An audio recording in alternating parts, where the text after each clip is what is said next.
बायकोच्या गळ्यात हार टाकून होत नसते. स्वतःची संस्कृती आणि स्वतःचा धर्म जोपासला पाहिजे. पण त्या रामनवमीमध्येच राम शोधला पाहिजे. रमजान मध्ये राम दिसला नाही पाहिजे. त्या हॅपी दिवाळीमध्ये दिवाळी दिसली पाहिजे. दिवाळी प्लस अलीने दिसला पाहिजे. अली कधी अळी होऊन डसन दादा सांगता येत नसते. स्वतःची संस्कृती आणि स्वतःचा धर्म जोपासला पाहिजे. लाज स्वतःच्या धर्माची लाज वाटते. अरे रमजान ईदची नमाज झाल्यावर एक तरी मुस्लिम रस्त्यावर नसला का? ख्रिसमसच्या दिवशी सांगता क्लॉज रस्त्यावर नसला का? अजिबात. आमचं रामनवमी, शिवजयंती, गणेशोत्सव येते आमचं पोट्ट कपडे काढू काढू नाचत दादा. लाज वाटली पाहिजे. स्वतःच्या धर्माची लाज वाटते. आमच्या हिंदूंची आस्था आता आस्था राहिली आहे.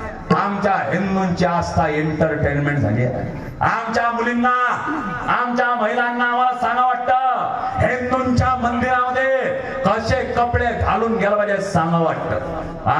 पोट उघडं ठेवणे, छाती उघडी ठेवणे, पाठ उघडी ठेवणे म्हणजे आधुनिकता नसते. हो त्या सावित्रीबाई फुले सारखं डोक्यावर पदर घेऊन कपाळाला कुंकू लिहून महाराष्ट्राची संस्कृती जपणे खरी आधुनिकता असला. लज्जा हा शब्द शिकला पाहिजे. नारी लज्जया, नारी लज्जया साधुस्य शमया सर्कमलेन रूपविमलेन धेनु शृंगेन कमलं भृंगेन नरो गुणेन शोभेन भवती. स्त्रीच्या आयुष्यातलं सर्वात मोठं सौंदर्य असेल तर लज्जा. आता हिंदूंच्या मंदिरामध्ये कसा प्रवेश करावा हे आम्हाला सांगा वाटतं. आमच्या लेकरांना आम्हाला आमच्या सणांचं महत्व सांगा वाटतं.